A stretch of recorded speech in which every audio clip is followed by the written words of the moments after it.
Boa noite. Vamos iniciando o encontro com o Evangelho de hoje e buscando assim entrarmos, não é, nessa conexão com o plano espiritual, com toda essa equipe que está aqui conosco. E vamos então nesse instante abrindo os nossos corações, recebendo essa equipe espiritual que vem até nós, nos trazendo tantos benefícios. Vamos mentalizando os nossos mentores individuais aqui conosco, nesse momento de reflexão, nos amparando, para que o nosso encontro seja proveitoso e que, com a permissão do nosso Pai, de Jesus, o nosso Mestre, nós possamos nos abastecer de todas as energias que nós necessitamos. E assim, então, que nós vamos dando início ao nosso encontro de hoje, oferecendo a toda a espiritualidade amiga encarregada deste trabalho a prece que Jesus nos ensinou. Pai nosso, que estás no céu, santificado seja o vosso nome. Venha a nós o vosso reino, seja feita a vossa vontade, assim na terra como no céu. O pão nosso de cada dia nos dai hoje, perdoai as nossas dívidas, assim como perdoamos os nossos devedores. E não nos deixeis cair em tentação, mas livrai-nos de todo o mal, que assim seja. Graças a Deus. Bem, nós temos no Novo Testamento ensinamentos registrados no Evangelho de Mateus, que Gandhi disse que se todos os livros do mundo fossem perdidos e restasse apenas o Sermão do Monte, nada estaria perdido. Jesus, no Sermão do Monte, nos trouxe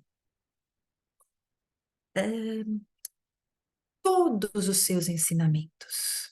Trouxe o consolo, trouxe a orientação, trouxe para nós tudo aquilo que nós precisamos para crescermos, para nos consolarmos, para nos incentivarmos a vencer as nossas tendências ainda inadequadas. E dentro do Sermão do Monte tem uma parte, né, chamada Bem-aventuranças.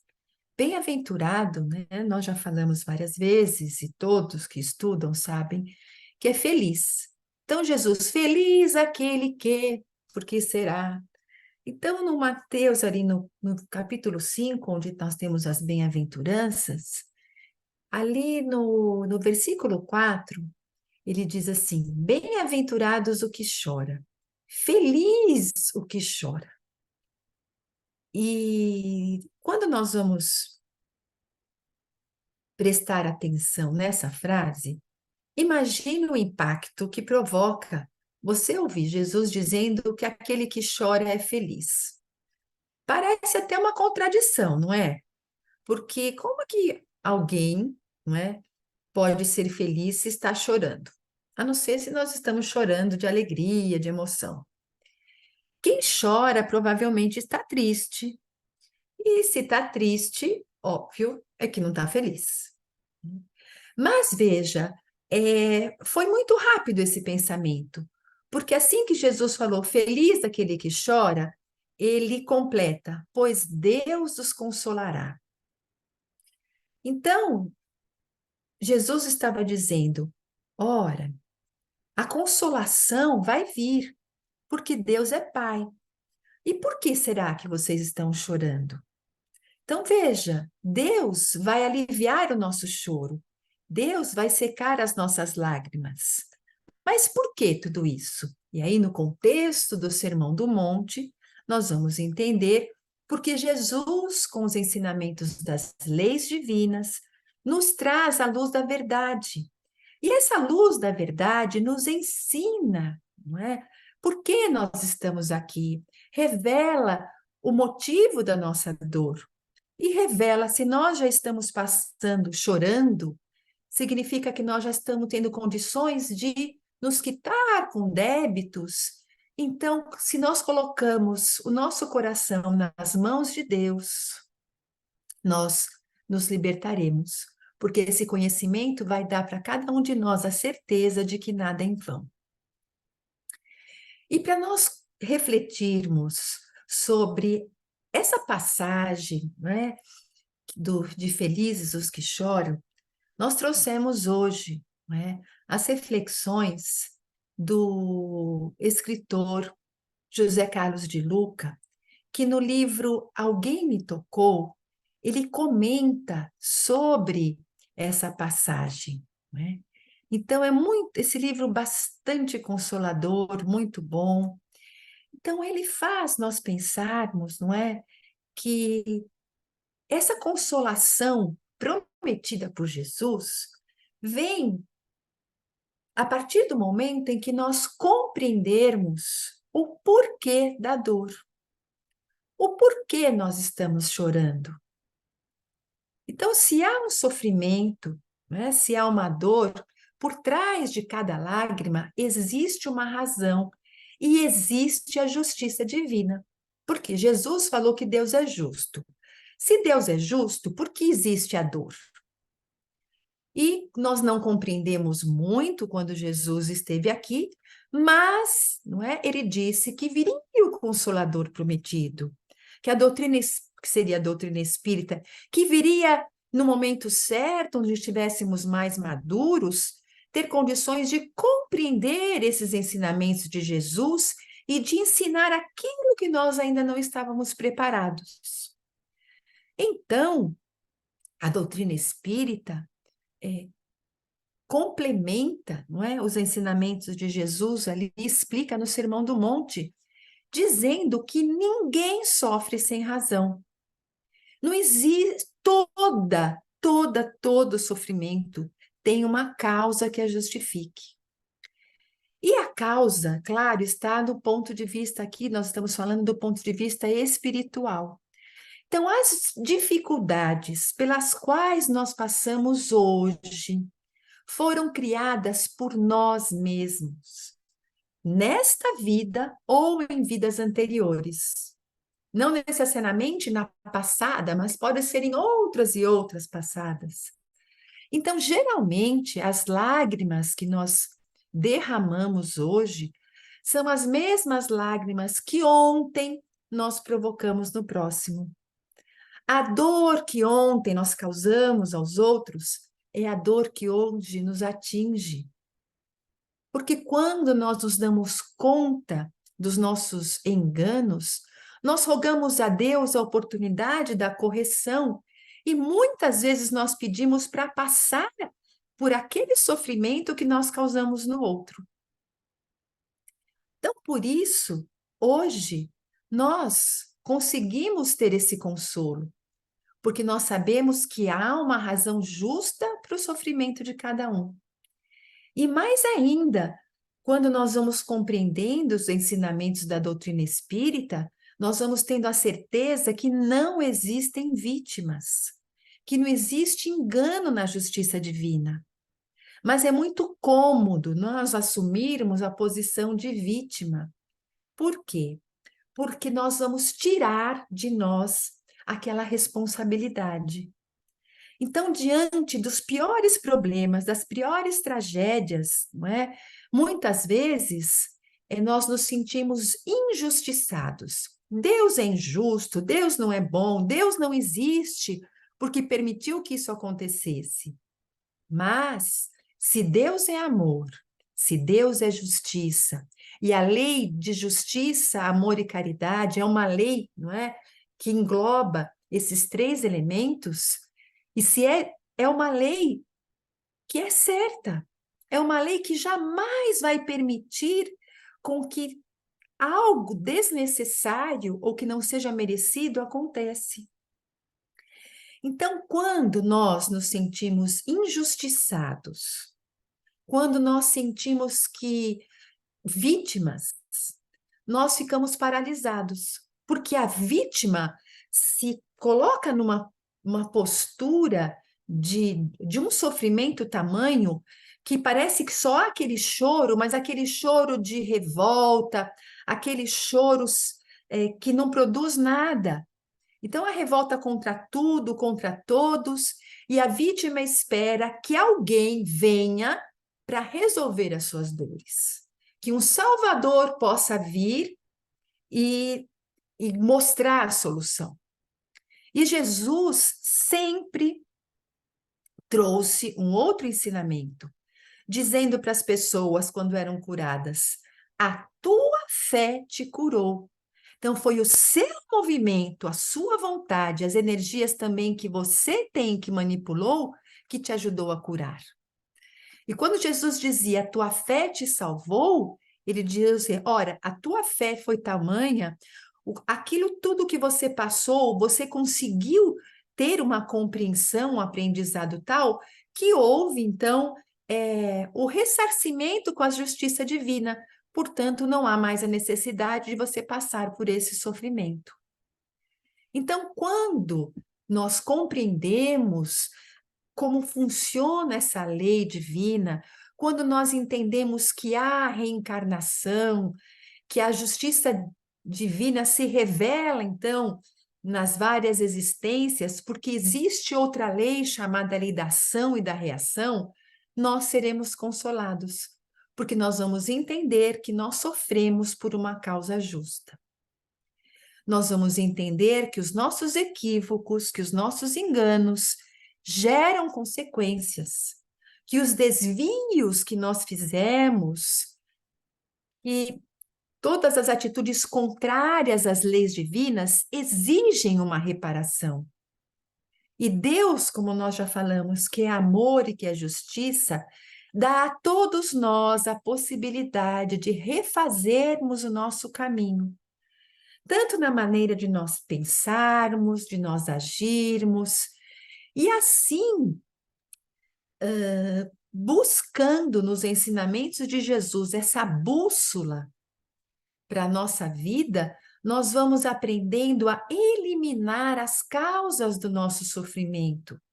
As causas que podem estar nessa mesma existência que estamos vivendo hoje ou a de ontem. Então, Jesus, o tempo todo, nos convida a converter a dor em aprendizado para a alma. Que lindo isso, não é? Que o De Luca nos fala. E que quando nós entendemos e aceitamos as dificuldades como um recurso de Deus para que nós possamos corrigir os nossos passos, nós vamos substituindo esse sentimento de revolta, de desânimo, por sentimento de esperança, de fé, de certeza de que nós somos capazes, sim, porque se Deus está dando essa oportunidade é porque Ele confia em nós. Então, nós vamos tendo essa convicção de que Deus não castiga ninguém, que os problemas que muitas vezes hoje nos fazem chorar são recursos divinos, fazem parte da pedagogia divina para o nosso aprendizado, porque se não fosse a dor, nós não íamos sair do lugar. E a doutrina espírita, ele é esse consolador prometido porque nos ensina, não é? Que essas dificuldades que nós temos são desafios, que os problemas são oportunidades de progresso e não punição. Então, Deus jamais pune, muito pelo contrário. Deus dá sempre oportunidade para cada um de nós, para que nós possamos melhorar, para que nós possamos crescer. E Deus é tão misericordioso que, através das nossas atitudes de compreensão e de amor, Deus, ele ameniza não é? As situações dolorosas que nós deveríamos passar. Então, quando Jesus diz: "Feliz aquele que chora, porque será consolado", significa, se aquele que está passando por esses momentos difíceis, significa que ele já tomou consciência dos seus enganos e rogou a Deus a oportunidade de resolver os seus problemas. Então significa que nós estamos o quê? Nos harmonizando com a lei divina que ontem nós desprezamos. E por meio desse esforço que nós vamos realizar para superar esses obstáculos, as dificuldades que nós mesmos criamos, nós vamos crescendo, tanto material quanto espiritualmente. E, consequentemente, quanto mais nós crescemos, mais conhecimento, maior alegria e felicidade nós vamos ser capazes de sentir. Nós vamos lembrando da vida de Jesus. Jesus não prometeu para as pessoas uma vida sem problemas, sem dificuldade. Aliás, quando Jesus retornou em espírito materializado com os seus discípulos, dando as orientações para aquilo que aqueles homens deveriam fazer para levar adiante a mensagem do Evangelho, Jesus alertou das dificuldades, dos desafios, do sofrimento que viriam, das injustiças, mas disse a eles que Jesus estaria junto e que eles seriam capazes, sim. Então, Jesus, o que Jesus pediu para os discípulos, Jesus pede para cada um de nós, que nós tenhamos coragem para vencer as nossas aflições. Jesus também chorou, Jesus sofreu, Jesus foi traído, foi abandonado, foi crucificado. Mas Jesus disse que ele venceu o mundo e disse que nós também poderíamos fazer o mesmo. E nós aqui acreditamos em Jesus. Mas a maioria das vezes nós não acreditamos na nossa capacidade de superação. Então veja a importância de Jesus. Como será que seria o mundo se Jesus não tivesse vindo? Se com todos os ensinamentos de Jesus ainda nós estamos com tanta dificuldade para vivenciar a fraternidade, se Jesus não tivesse vindo, o mundo hoje seria um caos.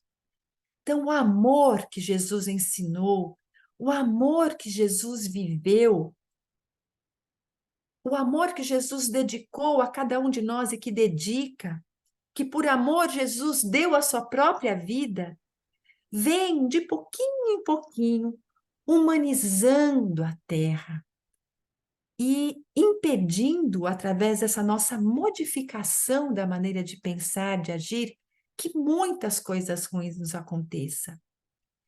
Jesus veio para ensinar que cada um de nós é capaz de mudar a história da nossa vida, se nós soubermos transformar lágrimas em sorrisos, espinhos em flores, fracassos em vitórias.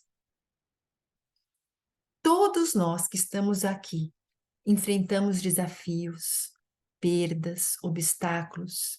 Isso faz parte de nossa vida. Faz parte das provas que nós temos que passar para o nosso crescimento moral e intelectual. A dor, ela é essa companheira que nos torna mais humildes, mais fraternos em relação à dor do próximo, que nos ensina a valorizar as coisas pequeninas e essenciais da vida. É só a gente parar para pensar um pouquinho nas situações difíceis e nós vamos ver que na maioria das vezes nós só vamos dar valor para algo que nós temos quando nós perdemos. Quantas vezes nós só vamos valorizar a saúde quando estamos num leito de hospital? E aí percebemos quantas vezes nós contribuímos para perder a saúde quando não nos alimentamos direito, não dormimos direito, como dando vazão, às vezes, à angústia, à raiva. Então, quando passa por aquele sofrimento, nós nos valorizamos E aí buscamos ver, não, eu não quero que aconteça isso de novo, então o que que eu preciso fazer? E aí vamos lá em Jesus e vamos encontrar, então, a orientação de Jesus. Quantas vezes muitos só vão dar valor à vida quando está prestes a perdê-la? Quantas vezes, não é, percebemos a importância de uma pessoa quando ela não está mais convivendo conosco? Mas quando Jesus fala desse choro, né, não está falando só dessas dificuldades morais e de saúde como instrumento de crescimento. Nós temos também, todas as situações são oportunidades para crescer. A riqueza, Jesus disse que é uma prova difícil, não é, para o crescimento, mas também a carência material é uma prova que é como se fosse uma mola propulsora do nosso progresso. Porque através da carência material, o que Deus espera de cada um de nós? Nós somos convidados a buscar dentro de nós essa força, a descobrir os talentos que nós trazemos, que Deus nos concedeu, para conseguirmos sobreviver, para conseguirmos realizar algo. Então, Deus nos deu a inteligência, nos deu a perseverança, nos deu a criatividade e o trabalho. E quantas vezes nós só conseguimos desenvolver esses atributos quando vem a dificuldade? Quantas vezes nós só vamos nos lembrar de Deus e buscar esse encontro com as verdades divinas quando nós somos abatidos por um desemprego, por uma situação financeira difícil? Então, Deus sempre, sempre dá oportunidade para nós crescermos. E nós vamos aproveitando ou não as oportunidades. Às vezes, nós temos uma encarnação com tanto para fazer e aprender, e naquela existência nós ainda às vezes teimamos em continuar naquele caminho que nos levou ao sofrimento. Mas não importa. Um dia nós cansaremos de sofrer, cansaremos de bater naquela tecla daquele erro que nos leva ao sofrimento e vamos sim tomar consciência e querer encontrar o caminho certo. Hoje nós estamos aqui unidos, refletindo sobre os ensinamentos de Jesus. Então, com toda certeza, cada um de nós aqui está procurando fazer o seu melhor para vivenciar esses ensinamentos, para corrigir a rota, para não entrar mais nessas ciladas da vida. Claro que ainda vamos errar, mas nós vamos nos esforçar para cada vez errar menos. Essa é a situação em que está vivendo a humanidade nesse momento. Nós estamos saindo desse mundo onde essas provas que nos convidam a crescer, onde as expiações, que são essas dores tão grandes, que são reflexos das atitudes contrárias às leis divinas que nós fizemos, nós iremos entrar no mundo de regeneração, onde essa vontade de acertar, de seguir os ensinamentos de Jesus, de fazer com que esses nossos talentos aflorem, será cada vez mais o pensamento comum. E nós vamos finalizando com uma historinha, não é? Vendo assim como nós podemos aproveitar ou não as oportunidades e como Deus, não é? Nessa gangorra do encarnar e desencarnar, uma hora estamos na Terra, outra hora retornamos ao plano maior, vai dar para cada um de nós sempre o melhor para que nós possamos nos reabilitar. Humberto de Campos, ou Irmão X, no livro A Vida Escreve, psicografado por Chico Xavier, ele traz um relato que ilustra bem essa situação. Ele conta ali uma história de um personagem chamado João Pérez. E esse João Pérez, né, já estava há muito tempo ali no plano espiritual, trabalhando, estudando, revendo as suas existências terrenas, aquilo que ele acertou, aquilo que ele errou. E com todo esse seu esforço, essa dedicação, ele conquistou méritos e muitos amigos.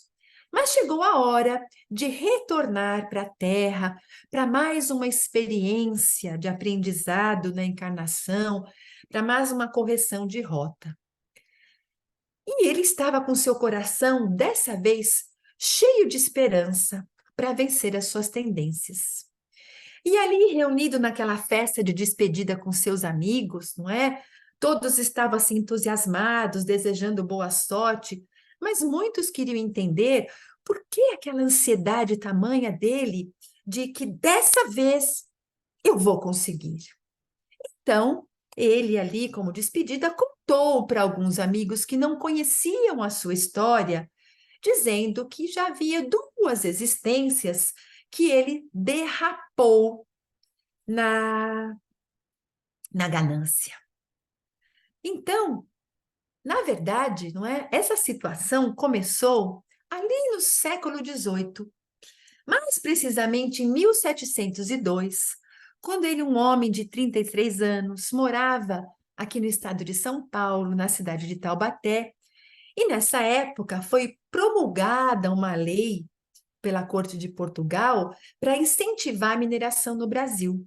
Então, as pessoas que tinham 12 escravos, eles poderiam receber um terreno para explorar o ouro ali na região das Minas Gerais. Então, João, não é, com toda a vontade de ficar rico, ele vendeu a propriedade que ele herdou dos seus avós, pegou os escravos que ele tinha e foi para Vila Rica. E foi ali morar em São João del Rei. E além dos 12, né, que precisava, ele estava lá com 14 escravos. E começou o trabalho só pensando em ouro. Um dia ele dormia e acordava pensando em ouro, ouro, ouro. O tempo passou e a maioria dos seus colegas prosperou, encontrava aqueles veios de ouro. E ele, por mais que cavasse, por mais que seus escravos ali ficassem dia e noite trabalhando, ele não encontrou nenhuma pepita, nenhum veio de ouro, só cascalho e de desilusão. E ele passou 30 anos nessa vida, que nem um louco à busca de ouro e nada. Foi quando ele ouviu falar e estava encontrando ouro nas minas de Cuiabá. Ó, ele não teve dúvida. Se a vida para ele ali não tinha dado certo, com certeza em Cuiabá as coisas seriam diferentes. Ele chamou o primo dele, e aquele pedaço de terra, não é, que eram mais ou menos uns 4.500 metros quadrados que eles recebiam, deu pro primo dele e falou, ó, toca aí que eu vou atrás do meu futuro. Pegou 2 escravos e seguiu viagem. Só que essa viagem não foi exatamente como ele pensou. Era muito longe, não é? Ele se perdeu, ele acabou ficando doente. E quando ele ficou doente nesse caminho, os 2 escravos que estavam com ele aproveitaram que ele estava ali na cama, febril, pegaram os cavalos, os alimentos e fugiram. E ele ficou lá sendo consumido pela fome, pela febre. E ali não tinha condição de nada, e se arrastando, não é? Ele falou: não, eu vou chegar em Cuiabá, eu vou, eu vou.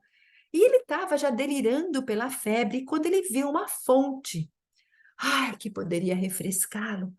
E do lado daquela fonte tinha uma bolsinha pequena, recheada com algo. E ele estava num delírio tão grande que ele pensou que alguém tinha deixado naquela bolsa algum resto de refeição. Quase enlouquecido, ele abriu aquele saco e viu ali, não é? Aquela, aquele pó fininho. E aí ele, com tanta fome, ele encheu, virou aquele saco, encheu a boca com aquilo que ele achava que era uma farofa gorda. E acabou de comer aquilo e tomou água, água, muita água.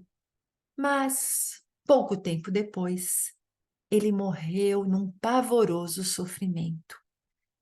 Porque o que ele tinha comido, na verdade, era ouro em pó. E ele contou para os amigos que quando ele chegou no plano espiritual, ele não tinha noção de que ele tinha desencarnado.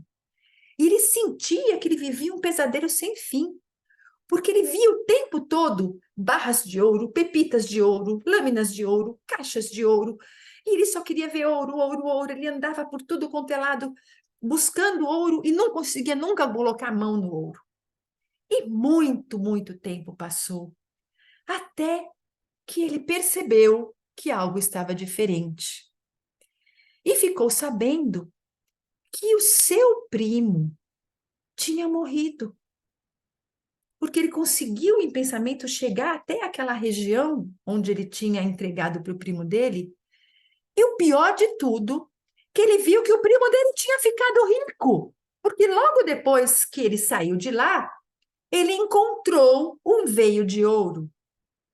Os filhos então foram herdeiros. Imaginem a raiva que ele ficou. João contava para os amigos que ele ficou muito revoltado, que reclamava seus direitos, mas que ninguém ouvia, que ele dizia para os seus sobrinhos que aquela terra era dele, que aquele ouro era dele. Mas ele conta também que ele não lembra quanto tempo ele ficou assim revoltado, mas que um dia, pela bondade divina, ele dormiu e se esqueceu de tudo. Na verdade, o que tinha acontecido é que o João reencarnara, agora como bisneto daquele primo, não é? Para tomar posse daquilo que seria dele. Mas desde cedo, desde criança, ele sempre se mostrou com muita cobiça, com muita vontade de ter ouro, ansiando aquela posse do ouro, e desde jovenzinho aprendeu já a comercializar aquele ouro e se tornou um comerciante bastante próspero. Mas ele queria muito, ele era insaciável, e desejando a riqueza fácil, ele estimulou os escravos ao roubo. Então, aqueles escravos roubavam mercadorias finas, muitas coisas, e tudo que era de roubo, ele vinha lá e comprava por um preço bem baratinho, e assim ele foi ficando cada vez mais rico. Mas, quando ele estava com mais ou menos 60 anos, descobriram toda aquela falcatrua, né, que grande parte da fortuna dele vinha desses negócios escusos. E como ele era um homem muito rico, escapou do processo subornando funcionários e consciências. Mudou de nome e fugiu para a Bahia. E dali ele pretendia pegar um navio e ir para a corte para poder gozar, não é, de todo o dinheiro que ele tinha. E ele carregava duas malas enormes, cheias de ouro. E para realizar essa viagem, antes disso ele precisou de fazer a travessia do Rio São Francisco. Mas o barqueiro, quando viu aquele homem com toda a sua comitiva, não é? E aquelas malas super pesadas, ele alertou que não ia dar certo, que tinha um limite a embarcação. Mas ele exigiu: você não quer o dinheiro para nos atravessar? Ou você atravessa com as malas, ou nada feito. E aí então, aquele barqueiro resolveu atravessá-los. E quando eles estavam no meio do rio, a correnteza pegou-os de surpresa e naquele balança, balança, balança, caiu a primeira mala no rio. Imagina o desespero daquele homem vendo aquela mala gigante cheia de ouro afundar. Mas ali, aquela tempestade vindo e aquela correnteza deixando aquele rio ali revolto e a outra mala quase caindo. E quando ele viu aquela mala caindo, ele ficou louco e se atirou no meio do rio para tentar recuperar o seu ouro. E claro, mergulhando naquelas águas revoltas, ele acabou perdendo de novo a sua vida. Olhou para os amigos e falou que não ia narrar os horrores que ele viveu após aquela morte. Mas ele disse que foi merecido, porque foi causado por ele mesmo. Estava se despedindo Quando um amigo ficou assim curioso, né, e perguntou: "Bom, então agora que você já foi um garimpeiro, que já foi um comerciante, como é que vai ser a sua próxima vida?" "Ah, agora vai ser diferente. Vou voltar lá para minhas origens. Vou voltar para Taubaté, mas eu vou conseguir, porque agora eu vou ser agricultor. Eu vou plantar batatas e será muito melhor eu poder colher batatas." Então, nós vamos finalizando a nossa reflexão de ver que Deus dá sempre oportunidade para todos nós, não é? Mas que quando nós queremos, nós conseguimos. Mas se a gente insiste em não fazer, Deus vai dar outras oportunidades, colocando muitas vezes em situações difíceis para conseguirmos superar as tendências que nos levaram ao desvio do caminho. Por isso, nós vamos finalizando com a recomendação que o De Luca dá na lição que nós falamos, que quando nós estivermos chorando, que vamos chorar com humildade em nosso coração, pedindo mesmo a Jesus que nós possamos aprender a lição que a vida está querendo nos ensinar. Porque com toda certeza, nossas lágrimas estarão tocando o coração de Jesus. E Jesus não nos disse isso, gente? Que Ele estará sempre conosco? Que com Ele o nosso fardo não seria mais leve, mais suave? Então, com toda certeza, Jesus, quando nós buscamos Jesus, quando estamos em sofrimento, Jesus estará pronto para aliviar o nosso choro e indicar o caminho a seguir. E são com essas reflexões da bondade divina que nós vamos encerrando hoje, agradecendo a Deus pela nossa existência, agradecendo ao Pai que nos dá a oportunidade, nos coloca no local certo, nas situações corretas, para o nosso aprendizado, para o nosso reerguimento espiritual. Que nessa noite nós possamos doar as nossas energias, para que toda a humanidade seja envolta em vibrações de coragem, de força, de bom ânimo, de fé, para que possam enxergar as oportunidades que a vida dá de nós nos corrigirmos e de desenvolvermos os nossos talentos. Que possamos cultivar a união e a fraternidade, respeitando credos, respeitando posicionamentos políticos, respeitando posturas. Que a humanidade possa se unir pela paz, pela ajuda entre os povos. Vamos acolhendo em nossas vibrações de carinho aquelas pessoas que estão passando por esses períodos de guerra, que são obrigadas a deixar seus lares, tudo o que têm, sem saber nem para onde ir, perdendo seus entes queridos por essas atitudes tão insanas de homens ainda tão gananciosos, orgulhosos, prepotentes, que ainda acham que o prazer do poder ilusório na terra tem alguma recompensa. Vamos vibrando saúde pelos doentes, para que eles recebam um lenitivo para suas dores, para que encontrem medicamentos, médicos, ajuda que eles necessitam. Vibrando para que os governos se unam pelo bem, por ações humanitárias. Vibrando para que o Evangelho, para que as leis divinas possam chegar nos corações dos homens através de tantas seitas, de tantos cultos que nos levam ao bem. Vibrar para que aquele coração em desespero, em angústia, em sofrimento extremo, receba a nossa vibração de alegria, de coragem, de certeza de que tudo que é ruim vai passar, de que eles possam se apegar à fé, encontrando coragem para superar esses momentos tão difíceis.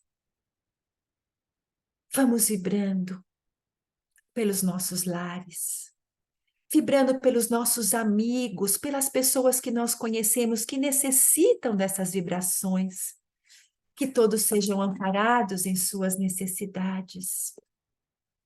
E nesse instante, nós vamos mentalizando a figura de Jesus adentrando pela porta principal do nosso lar, espargindo a sua luz de amor e de paz, junto desses benfeitores que estão aqui conosco. Vão envolvendo nosso lar em uma cúpula de amor, de paz, de uma luz intensa. Esses amigos que vão depositando esses fluidos benéficos na água que nós deixamos para ser magnetizada. A água que é um elemento capaz de absorver os fluidos e se transformar no remédio que nós precisamos para nosso equilíbrio físico, para o nosso equilíbrio do corpo espiritual e para o nosso equilíbrio também mental. Nós vamos assim, nos aconchegando a Jesus, na certeza de que Jesus sabe o que se passa em cada um de nós, na certeza de que Jesus conhece a nossa dor e o nosso sofrimento. Se nós estamos doentes, se estamos passando por situações de injustiça, de incompreensão, se estamos passando por um longo período de aflições, que nós possamos com Jesus aprender que nada ocorre sem que haja um motivo, um propósito divino, de que nós possamos abrir o coração, recebendo o bálsamo do consolo e da fé, para que possamos encontrar essa situação melhor que a vida quer nos levar. Nos ajude, Jesus, a compreender os motivos das situações difíceis que estamos passando. E nos ajude, Jesus, a termos a serenidade para encontrarmos a solução para as dificuldades, para os problemas, para as situações difíceis que estamos vivenciando. Que as nossas lágrimas de hoje, Jesus, se transformem em lágrimas de alegria, quando olharmos para trás e percebemos que fomos capazes, sim, de retomar a nossa vida, que fomos capazes de aproveitar essas situações difíceis, de que possamos, assim, receber esse passe que estamos recebendo, com o nosso coração aberto, sabendo que essas energias intensas ficarão ao nosso redor e que pela misericórdia divina, pela misericórdia de Deus, essas energias nos abastecem em nossas necessidades e que nós temos a capacidade de perpetuar essas energias com os nossos bons pensamentos, com as nossas orações, com a nossa ligação com Jesus, com os benfeitores amigos. Que esses benefícios que estamos recebendo na noite de hoje permaneçam conosco, permaneçam em nosso lar e possam ser distribuídos aos nossos familiares que ainda estão por chegar ou que ainda não querem participar desse banquete espiritual. Que a luz do nosso Mestre Jesus continue nos acompanhando e iluminando.